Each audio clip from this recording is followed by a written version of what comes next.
Hello, everybody. Rick Zolzer from the Hudson Valley Renegades, and we certainly hope that you are safe and happy wherever you are this evening. This is going to be the first of multiple Wednesday night speaker series where it's Ask the Skipper for the next 3 weeks. And we have our first guest, and hopefully we don't have too many heart attacks going on here. We call him Q. His name is Matt Quatraro. Matt, how are you? Welcome to the program. I'm doing great. Thanks for having me. Honored to be the first in the series. Yeah, I knew if we had all kinds of screw-ups, you could handle it easily and just slide with it because you're so mellow. No matter what we did, you would go right along with the flow. Sometimes that's good. Sometimes it's not. Well, let's first start out with people. When they see you, first you started out as a coach for the Renegades, and then you became our manager. But at first, you were a player. Tell us a little bit about something about you as a player before we delve into the heavy stuff. Well, I had about the most pedestrian minor league career you could have. I came out in 1996, went to rookie ball in Butte, Montana, which was a huge culture shock. And I played 96 through the beginning of 03, got released in 03, and was pretty apparent after my first couple of years and a couple of injuries that I was getting passed by pretty quickly and that my future was probably going to be on the other side of the lines. So thought about whether I wanted to coach in college, high school. Didn't think I'd want to coach in pro ball, but as things happened and I was able to transition into a coaching job at Hudson Valley, I was able to leave the playing career in the rearview mirror pretty easily because playing injured and getting passed by guys 10 years younger than you is kind of a wake-up call. So my career came and went pretty quickly without making much noise. Did you decide to move on the other side, or did somebody in the organization say, you know what, Matt, I think we have a spot for you on the other side of the line? Well, you know, I started, like I said, my first, 3 to 3.5 seasons, I was still somewhat of a prospect because I had hit pretty well at the lower levels. And then I ended up missing almost 2 full years, 1.5 with injuries. And at that time, you know, I was on the sideline and the younger guys were playing better than me. And, you know, that's the name of the game. The younger you can get up there, the more attractive that is to the team. So my time went by quickly. And then probably 2000 or 2001, they started asking me, oh, maybe you want to be a player coach. And I was able to stave that off for a while, for a couple more years, and actually just be a player. But the writing was kind of on the wall that I was going to end up coaching at some level.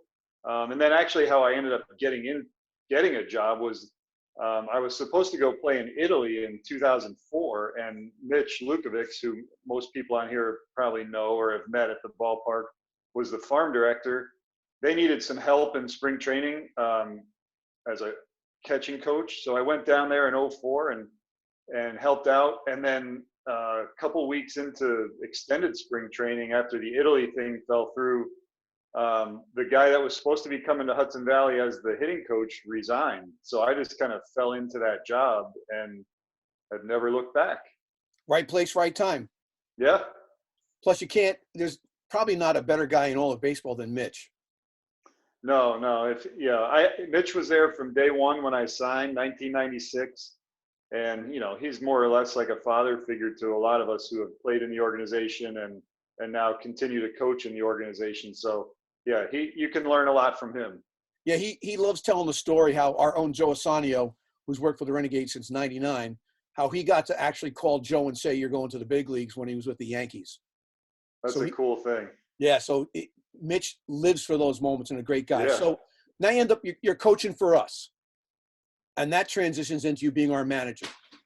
What was the change like of being the guy not in charge to being the guy in charge? Well, that's never been asked that question. That's a good question. You know, the 2 years I coached there, we were really fortunate. We had some pretty talented teams. You know, some of the guys that were on that first team that I was there with, like John Jaso and Fernando Perez and some Alex Cobb, those kinds of guys were there later on. We had some really good players, and I think I was able to learn as much from the players as I was from the coaches that I was with. You know, Dave Howard was the manager, and he was really good to me and treated me well and taught me a lot about the organization and how things worked and, you know, what was expected of you. But the big transition was Cam Bonifay when he was in charge. He said, "Hey, I think this is a no-brainer. I think we want you to manage. We want you to come down to instructional league to see, you know, kind of learn the ropes a little bit, learn from Jimmy Hoff and those guys that have been around for a while." And I'd say the biggest adjustment, you know, probably a lot less of an adjustment in 2006 than it would be now to somebody starting to manage with all of the technological things that are going on and different things that are expected of them. But in that time, it was basically like just be organized and treat the players well, um, and you know try to figure out what your own routine is going to be and what's going to make you tick. And so the organization part was pretty easy for me. I thought, um, you know, I had a lot of help from the coaches I was with, and I get a lot of heat from these guys for this, but my first year managing, I had Dick Bosman as the pitching coach and Hector Torres as the coach. So I used to say, you know, we have 80 years of experience between those guys, and Hector always used to tell me, "Hey, stop saying that. It makes me sound even older than I am." But you know, I mean, I leaned on those guys heavily, especially Boz for the pitching side of it, and I think that helped my transition very easily. Yeah, when your pitching coach throws a perfect game in the major leagues, it's probably a guy you should listen to. I'll tell you what, man. There is no, he probably got so tired of me asking all the questions, but you know, like, how much time does this guy need to warm up to get him loose? How many times can we use this guy in a week, and those kinds of things. And you know, I'll never forget the first game I managed was there in the Hudson Valley, and it went, I want to say 13 innings or 14 innings. 14 innings. And I was like, I was hell bent on winning the game. You know, I'm thinking we're going to win this thing. And we literally used every guy we had that was built up that we brought with us out of extended spring training. And we had one guy left, other than the guys that had just signed. We had a guy named Joey Muro in the bullpen. And Joey was a great kid and threw really hard, but really didn't know where it was going. And our pitching coordinator at the time, Jerry Nyman, came down next to the dugout and he peeked his head around the corner and he called me over and he said, "Hey, we got a game tomorrow. Put Joey Muro in. We got to end this thing one way or the other." So I was like, wow, that was like my first wake up call to like, this isn't exactly how I thought it was going to go. You know, fans sometimes sit in the stands and they judge the managers because the managers are always the third base coaches with very few exceptions. They judge you guys like they're going to a major league game. What they don't understand is that it's about development. It's about teaching these kids to be pro baseball players. And it's different than win at all costs. And sometimes you have to do stuff like that, or there's a guy on second base and you have to send him to see what he's going to do when he tries to slide or break up the ball at home plate or vice versa, where you force the action. They don't understand you're trying to teach these kids. You're not trying to win every single game. Yeah, I mean, I think there's a really, really fine line there because anytime you put on a uniform and go out there to play a game, you want to win, and the players want to win, and we want to win as competitors. But what you can't do is try to win a game at the expense of someone's health or someone's career longevity, and nowhere else is that more important than how you handle the pitching. And so, you know, that first night, we had two guys built up that could throw 3 innings. They burned through those 3 innings. I probably shouldn't have used them both on the same night because we needed somebody for the next night. But it was a learning process for me too. But by doing that, then we definitely can't use those guys the next night. And that's where in the big leagues, maybe you could use them again for an inning or get up for one hitter or whatever. But so those are some of the big differences. So you have success with us as a coach, you have success with us as a manager, and then you end up in the big leagues. What was that step like when you worked into your first clubhouse as a major league coach? Yeah, you know, that was pretty interesting because the whole process really went down very oddly. You know, at the time I was a rover with Tampa, and I was actually in the Dominican. And Andrew Friedman called me and said, "Hey, the Indians want to interview you for this assistant hitting coach job." And he said, "Are you interested?" I said, "Yeah, yeah, of course. Like I'm interested. He said, all right, well, this is the first step. They're moving fast on this. They want to do it in the next couple of days. So long story short, all of my interviews that I did with Cleveland was on the phone from the Dominican. And I didn't have any idea how to prepare for a major league interview. I had no idea what I was getting into because, like I told you, I got that job in '04 and kind of lucked into that one. And then I was in the Tampa organization for the next 10 seasons. And I never interviewed for any of the jobs. They just said, hey, do you want to do this or do you want to do that? And so I didn't interview. So my first interview was with Terry Francona on the phone. And for me, that was kind of like, wow, this is kind of surreal. Like, I've seen him on TV. I've heard of him. I don't know him from anybody.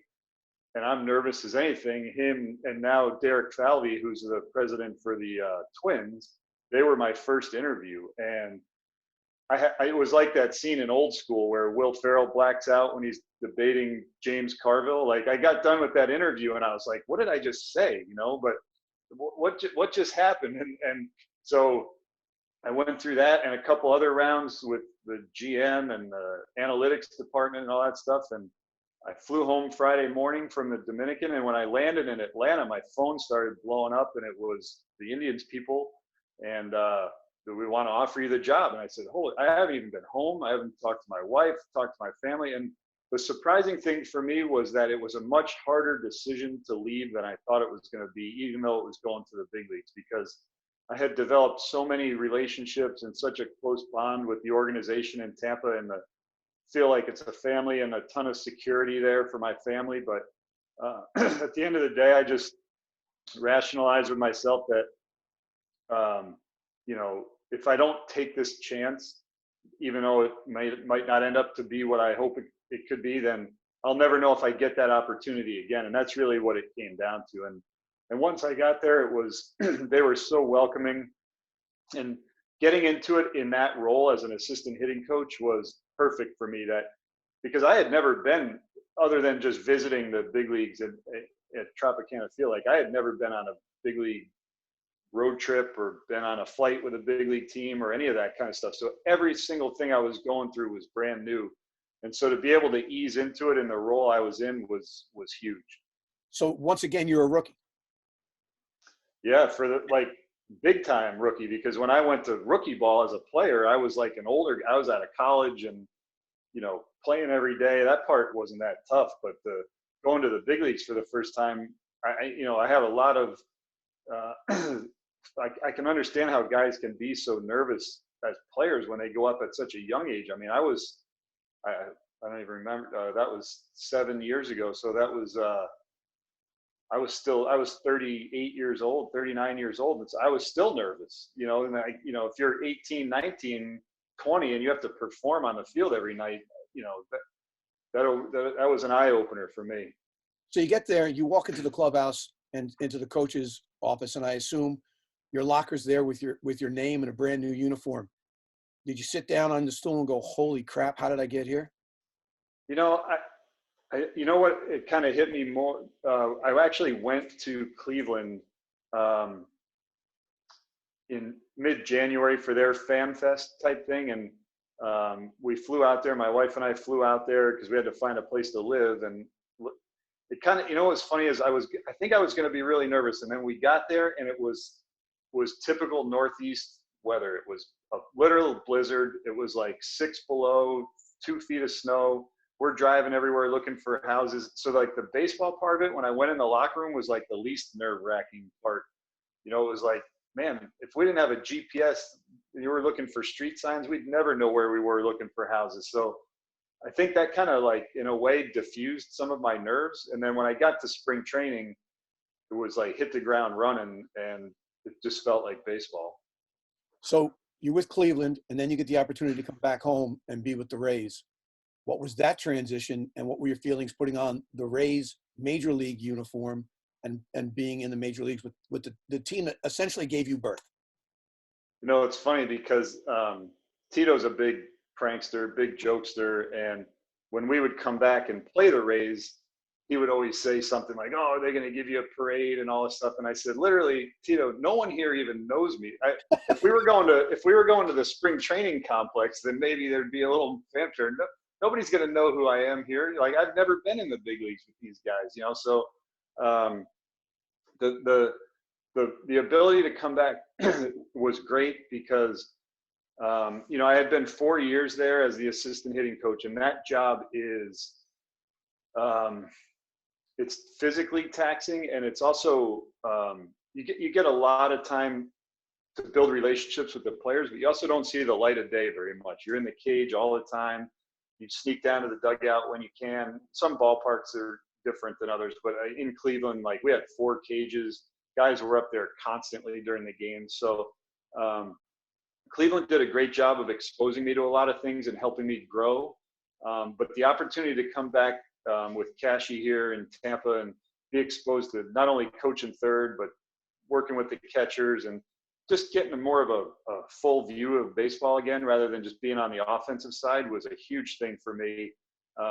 Something that I had missed when I was doing the hitting coordinating as well as the assistant hitting.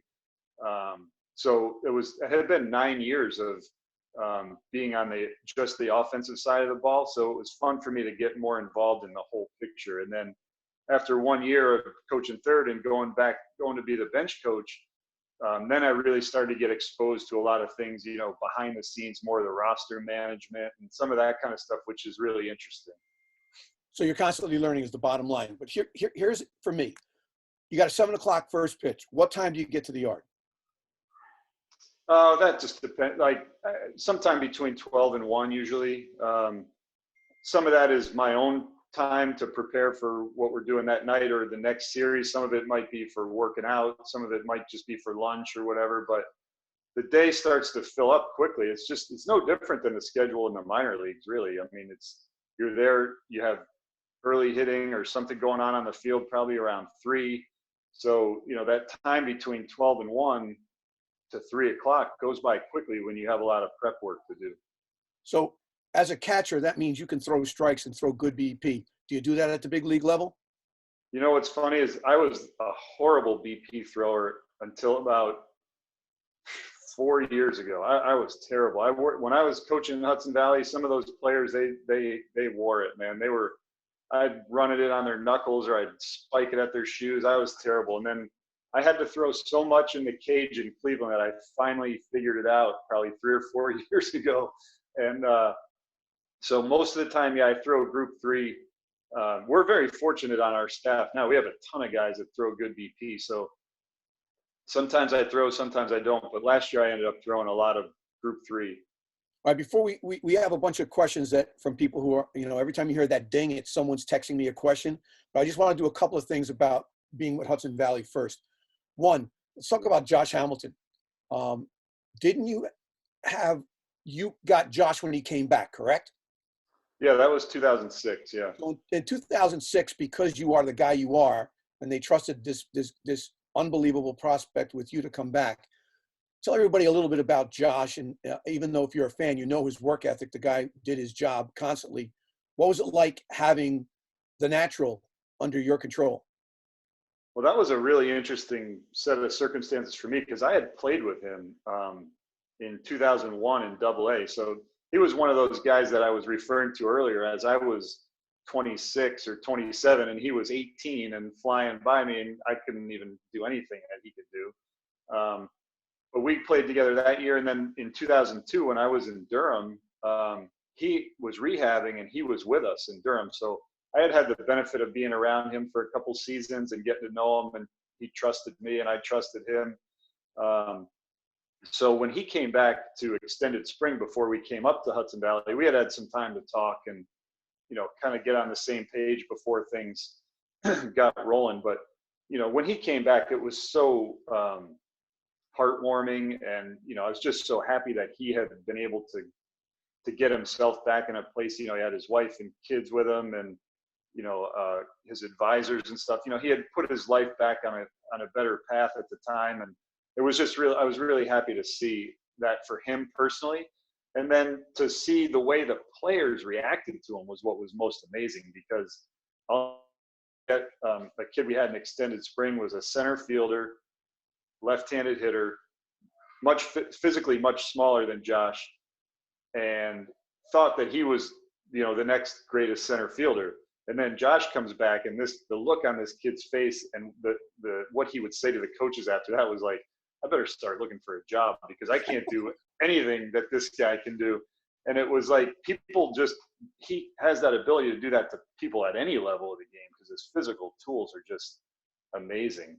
But he wasn't himself that season. He battled a knee injury once he was back. He was fighting a lot of stuff at that time, but And nobody still would the pitch to same. him. No, and when they did, he was just a tick off for most of that year. But I can't remember exactly, but he didn't end up having too many at bats because No. he didn't come back till the 4th of July, and then which was another surreal thing. Seeing him take the field for the first time on the 4th of July, which was bizarre. But yeah, he I don't that was fun for me, and also to this day, I think I might be the only manager to have had Longoria and Hamilton on the same team and come in last place. Dude, I was just going to ask you that. In the same year, you had Longoria, and then you had Josh, and we still came in last. Well, two more things about Josh. I don't know if you saw it because you were working, but his performance in the Home Run Derby in Yankee Stadium is probably one of the most amazing things I've ever seen because as a little kid, I used to go to that building before they renovated it, and to see where he was hitting the ball, like Mickey Mantle's the only guy who hit the ball in some of those places that he hit the ball. And then he ran out of gas. It was the best performance I've ever seen. And hopefully you got to see it. If not live, you got to see it on tape. And secondarily, been around the game a long time. I've never seen anybody with that skill set. He's the best player I have ever seen. And he's the biggest case of what if. If he could have been. He's a what if, but he's also, I would say the guys that were what ifs were the guys that never made it. He still performed in the big leagues at a High all-star level for a number of years. So, but yeah, he's in my opinion once in a lifetime talent. That maybe somebody will come along like him again. But yeah, with that size and the ability to move like he did, obviously I don't play football or never coached football, but those are the things that you're amazed at when you watch football is the linebackers that are huge or the linemen that can run like that. That's what comes to mind with him is, just that physicality, how far he could hit a ball, how hard he could throw a ball, and the size of him as a human being is just enormous. If I had to check out your iPhone, what was the last song that you played? Oh. You know what? I've been on a run lately of an artist that most people are probably going to think this guy is nuts, but his name Fela Kuti. Is an African musician that I've just been listening to a lot of his music lately. It's like it's like 70s African disco funk music. Then I'm going to love it.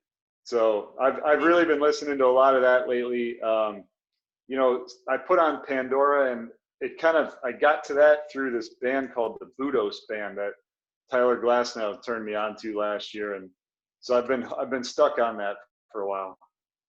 We got a question from Hubby. Out of all the right. college, minor league, and major league players at each level, who had the best swing you've ever seen? Well, as a player, the guy that just comes to mind immediately is Todd Helton. I remember catching against him and having a helpless feeling of where can we even attempt to throw this ball that he's not going to hit it 450 feet. I really liked watching. Well, I admired it. I didn't like it when he was on the other team, but he's the first guy that comes to mind.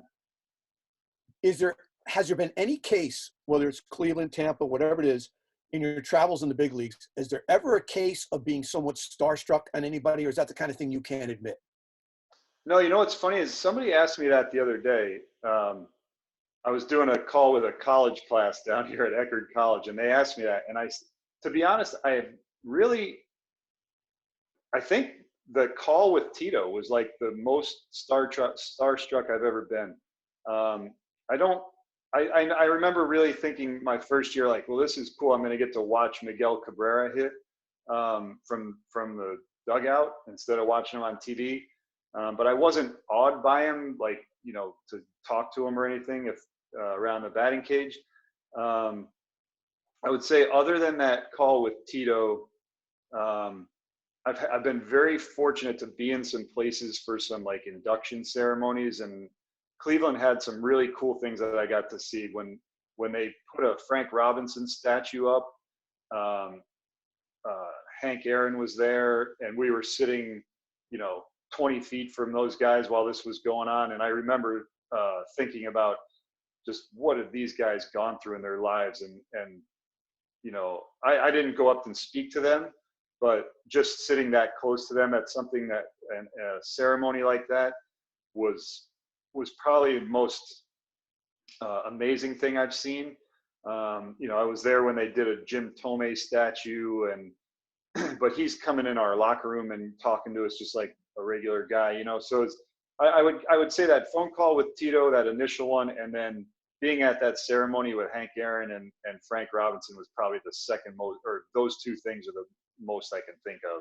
Well, I can imagine you being nervous with Tito because he was the manager for Michael Jordan in AA. Yeah, yeah. I got another question. This one's from Sean. Baseball aside, what is a talent that Matt is proud of that most people don't know about? Like, do you play the trombone or the zither or something? I played the trumpet in high school. Wow. I still have it here in my house. My wife said you should break that out during the Corona lockdown here, but I said I don't think the neighbors would like that too much. But I did play the trumpet. Yeah. Remember Lurch? Yeah. Yeah. All right. So Lurch has a question. If you could be the catcher for any pitcher ever, who would it be and why? Jeez. This definitely isn't the normal line of questioning. Let's see. Any pitcher ever. Well, growing up, I was a Yankee fan, so I would probably say Ron Guidry off the top of my head. You can handle that slider? No, I didn't say that. I didn't say that at all. But He was I did get to meet him. I actually went to his house. His a former player with the Renegades, Brooks Badeau. He and I were roommates as we went up a couple levels together. And Ron Guidry's his uncle, and they lived next door to each other. So at Brooksy's wedding, a bunch of the events were at Guidry's house. So that was pretty cool for me to get to walk through his house and see his collection of memorabilia and all that kind of stuff. So now that again, you're a member of the big leagues, no one can ever take that away from you. Is there someone that you would like to meet that you haven't met yet that you would like to actually take a picture with? I'm not saying get an autograph or any of that cheesy crap, but just to say hello. I admired what you've done. Great question. It's actually something I've started to do is I never collected autographs when I was younger. But something that another coach with Cleveland was doing for his kids, and I started doing it, is I buy a jersey every year and get either a Hall of Famer or a potential Hall of Famer to sign it for my kids for down the road. So I feel very fortunate. He just obviously just passed away, but I had met Al Kaline and talked with him, and that was a really cool experience. Just a really nice person.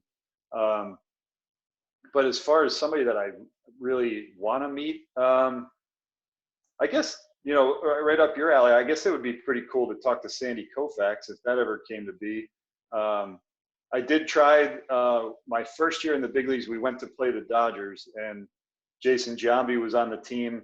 And he said, man, we should go up and say hi to Vin Scully. We used to do that sometimes when I was with the Rockies. We'd go up and see them. And so I asked the clubhouse guy, and he said, nah, I can't take you up there. Because, if Giambi wanted to go, they would have taken him up there, but they didn't want to take me up there. I didn't get to go up there, but that would have been really cool, because I just, like everyone else, like I could listen to him call games all day and all night. Yeah, he was pretty talented.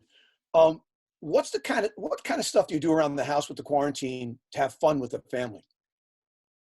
Well, I'll tell you what, we're really lucky. I mean, my wife and I had lived in Albany our entire lives, and we just moved to Florida in the fall. So we have been extremely lucky with the weather that we've had and a pool, and our kids have just been like fish. Um, so other than realizing that I'm a horrible pre-K teacher, Yeah. I try to get my kids in the pool as often as possible. We go sometimes 3, 4 times a day. Um, and then other than that, we go for walks, bike rides occasionally. But we have been pretty much on lockdown except for the occasional trip to the store. I assume, like the Renegades, you guys, that we prepare every day and have conference calls. Like when they say we can go, we're going to be ready to go. I assume it's the same thing with you guys. Yeah, there's a lot of that. Some of it's above when I'm not always involved in it, but we have Slack channels and all that kind of stuff that you see this stuff. But everything's so speculative right now that with you can't. We were talking about it today. You can't possibly prepare for every scenario that could come up with this thing because we could have a target date and then start up, and then all of a sudden you're gone. I mean, somebody gets hurt or somebody gets sick, and the whole thing is derailed. So there's just no way to know. But we do have those talks, and more of our talks have actually just been about staying connected with the players and staying connected with the staff to make sure everybody knows that they're cared about. Because everyone's safety is paramount in this, rather than just thinking about baseball.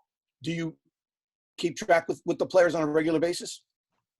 Yeah. So we've split it up. Each position coach is responsible for talking to the guys in their area once a week at a minimum. And then Kevin and I and one of the other coaches who don't have direct positional responsibilities, we just kind of go across the whole roster, pitchers, hitters, everything, texts, occasional phone calls, but the players get hit by the trainers twice a week, position coach, manager, everybody. So I'm very cognizant of not wearing them out either, because a lot of them are homeschooling and have everybody's situation is different.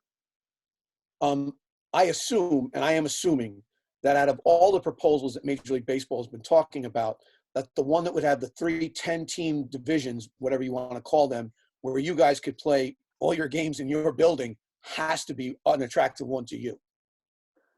Yeah, but I don't see that happening. That's I don't see how anybody's going to want to do that. Anyone other than the teams that it benefits. I mean, owners are going to want people in their own ballparks for signage on the wall, sponsorships, all that kind of stuff. If all these games are going to be on TV, so I don't see how, unless it's this is just me speculating. I mean, but I don't see how that can work unless it's out of necessity. I got a question. I think it's from Morgan, because she's from the Capital District. Are you a Albany guy or a Siena guy?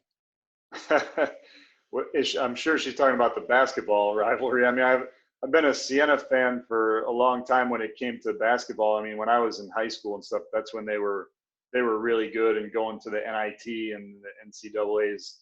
Right when now it's the Times Union Center, but back then the Knickerbocker Arena opened.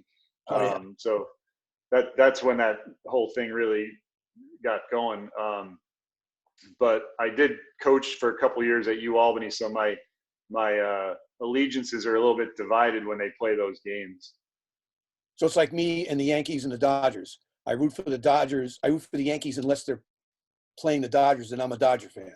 Yeah, there you go. Did anybody take you under the wing once you got to the big leagues and help you get assimilated? Just like you hear the stories about major league veterans taking the kid who's just been called up from AA or AAA and, making sure that they do the right thing in the right order and they act like a major league player. Did anyone do that for you as a coach? Yeah, oh, for sure. Ty Van Berkeley was the hitting coach, or still is the hitting coach in Cleveland, and Brad Mills is the bench coach. Sandy Alomar is the first base coach. All those guys. Mike Sarbaugh has been coaching third there for a long time. They were all really welcoming, and they wouldn't have let me step out of line. At this point in your career, are you the guy that now welcomes the new guy, and you do the same thing for them now? I try. I mean, I'm not at that level that those guys, Sandy and Millsy and those guys have, decades in the big leagues. I got 6 years, so it's a little different. But I definitely try to help out in any way I can. Yeah. I assume that every day is a new challenge, especially in the big leagues. What is the biggest challenge as a big league staff member? Well, for me, I've been very fortunate. I've been on good teams every year that I've been in the big leagues, and the biggest challenge is when there are expectations to win, that the winning is very difficult to do. I mean, every night it's a razor's thin margin of winning and losing, and so doing the right things to win those games and feeling like you put in the work and the preparation to help the guys get that edge. It's not hard. It's what you love to do, but it's the most demanding thing, and the thing that comes down on you the most, whether it's in pressure situations or realizing like, hey, we need to win this game. This is an important spot in the season for us. So that's the biggest difference from the minor leagues to the big leagues, is that it is all about winning. Do you, when you need to win on a regular basis, and where it's different, obviously, in the minor leagues, like we've talked about, when you need to win, are you amazed at how Tampa consistently stays competitive with a very small checkbook? I mean, dude, I got to believe in the stadium every night, they're collecting the 5-cent can and bottles and bringing them back and getting them redeemed so they can spend enough money on the next shortstop. Somehow they're competing with guys who have payrolls 2 and 3 times their size. You work for that organization. What is that like, knowing that they're always going to give you the tools within reason to be competitive with the big boys? Well, it's actually amazing that how they find the diamond in the rough kind of guys. But that's one of the things that I think the industry underestimates, is they say, oh, like, how do you do it with less talent than everybody else? And I think that's not accurate. We have equal talent. It's just we don't have equal name power, star power. The guys that we have are tremendous players, and that's a complete credit to the front office and mostly on the pitching side. These guys are unknown, and they come up like a Nick Anderson or Diego Castillo, those guys that we develop in the organization, Jose Alvarado. Those guys that have come up through the organization have just been bred to know what their strengths are and be able to compete with the big boys, and they do it, and they thrive on it. Wait till you see the #1 draft pick. I've never seen a faster human being than that kid you guys picked in the Oh, I first. saw him. Yeah, I saw him this winter. Yeah. I saw him at a camp down here this winter. Greg Jones. A great kid, can Yeah, play a yeah. little, can hit a little, has a cannon for an arm, and oh my God, he is fast. He outruns his shadow. Yeah. He's ridiculous. Like, he's the kind of guy, even Joe Assanio, we talked about this one day, where way back in the day when Price was still in the minor leagues, they brought him up and put him on the major league roster for the playoffs that year, and he dominated at that level. He seems like a kid that you'd bring up to be a runner, because he really can dominate a game with his legs and put everybody at ease, completely not at ease, rather. He's a Gotcha. freak. Wait till you see him play, an absolute freak. What is your proudest moment as a Renegade? Jeez. I don't know. I don't know if I have one moment there. I think I just really, I loved my time there. I mean, I loved all the little nuances of it. Seeing hubby there made me laugh. I'd spend plenty of nights in that office. Instead of driving home, I'd come out and he was sleeping on the couch outside his office. Naked? I don't think I ever saw that.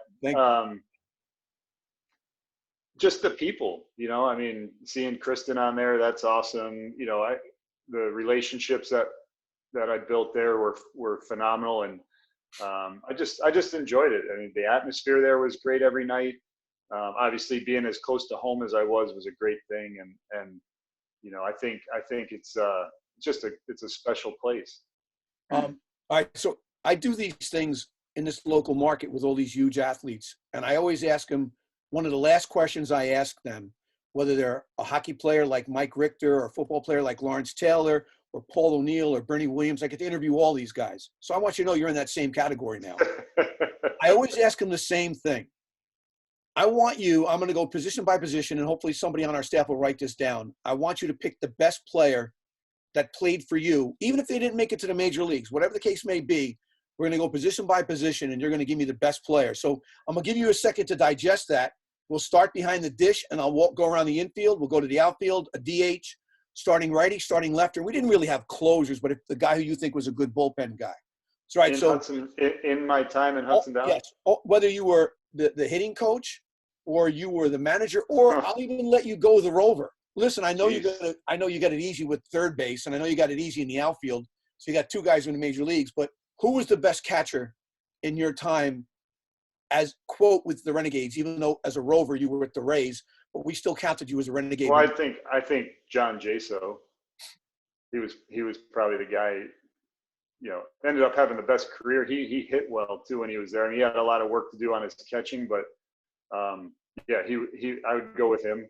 I remember when he first got there, they weren't too high on him, and then they kept sending him back, and guys got hurt in front of him. And when he finally got a chance to play, he produced, and he's a weird cat. He's a great guy. I actually still keep in touch with him. He's a really good dude. He's funny. All right, first baseman. This is a real test of the memory. This has been a long time. Jeez, if I'm missing somebody, gosh, who played first? Let me think of the ones I know first. I remember second base. I thought might have been my first year there. Pat Quatraro. He was a really good player. Okay. Shortstop.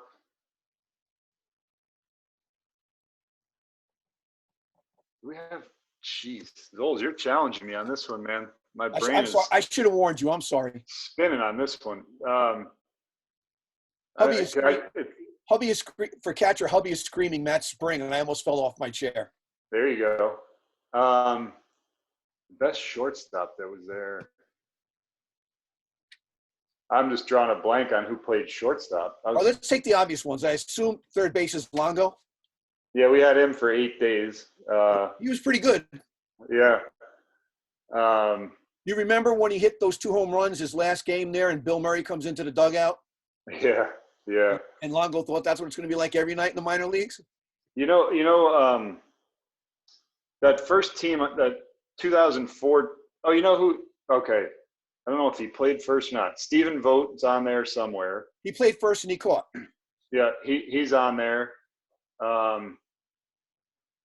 Emil Salem would be on there somewhere in the outfield with Hamilton. And we had a kid named Pat Breen that was a really good outfielder in one of those 04, 05 range.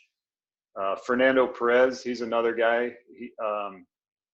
He ended up getting to the big leagues. Chris Nowak, was he on one of those teams? Did he play first base for us? That sounds familiar. Yeah. I think that would probably round it out. I just can't think of who played shortstop for us. So I got Jaso, Vogt, Lochtel, Longoria third, Breen, Perez, Hamilton in the outfield, DH. Don't forget Salem, Emil Salem. He was you want me to make him the DH then? Sure. But I see somebody put Wander Franco. Did he play in Hudson Valley? I was never there when he did. So. Yeah, it's got to be one of your guys. Hopefully somebody's looking up on our staff is looking up for shortstop who played with us. So at least Matt will get a couple of choices. I mean, I remember the one guy that played a lot of shortstop was Jairo De La Rosa. He works for us now in the organization too. So by default, let's give it to him. He's the main guy that I can remember. I can't remember too many other shortstops, which is weird.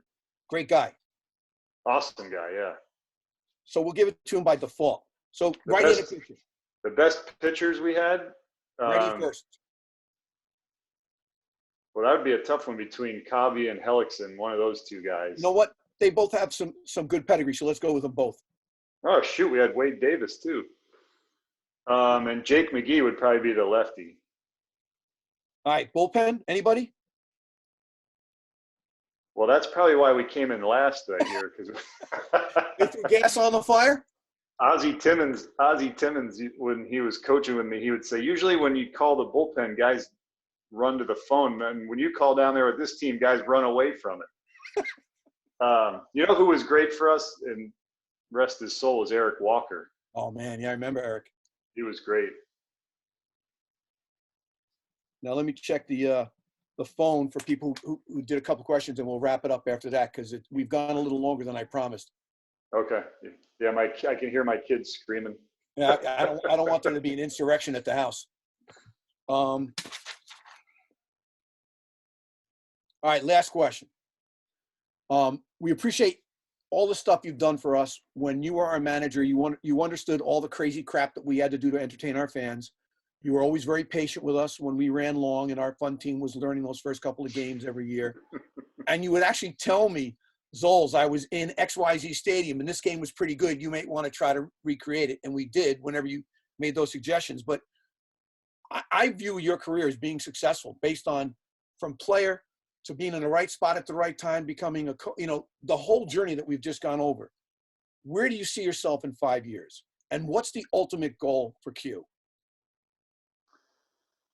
Great question. I think I agree that I've had a successful career, and I think what's made it successful is that I've never worked for the next job. And I can honestly say that every job I've gotten, I've just gotten by doing the best I can at what I'm doing. And then if another opportunity comes up, I weigh those options. And so like I was fortunate this past winter to have a couple interviews for big league manager jobs. And that was awesome and a great learning experience. And if I continue to get those, then I would take those opportunities and run with them. But if I don't, I couldn't be happier doing the job I'm doing right now. I mean, I learn a ton every day. I'm exposed to great people around me. And that's really what it comes down to is I get challenged, I learn, and I'm around good people. So hopefully in 5 years, I can say the same thing. I'll call you back in 5 then. All right. It'll be sooner than that. Q, it's always a pleasure, man. Again, you're always good to me. You're always good to the organization. I appreciate it. And I wish you all my best. Thanks for being number one. All right. Hope this goes well. Listen, I thought this was great. You did a great job. I appreciate being the first one. Good to see everybody. All right. Have a good night. All right, buddy. Take care. Kiss the family.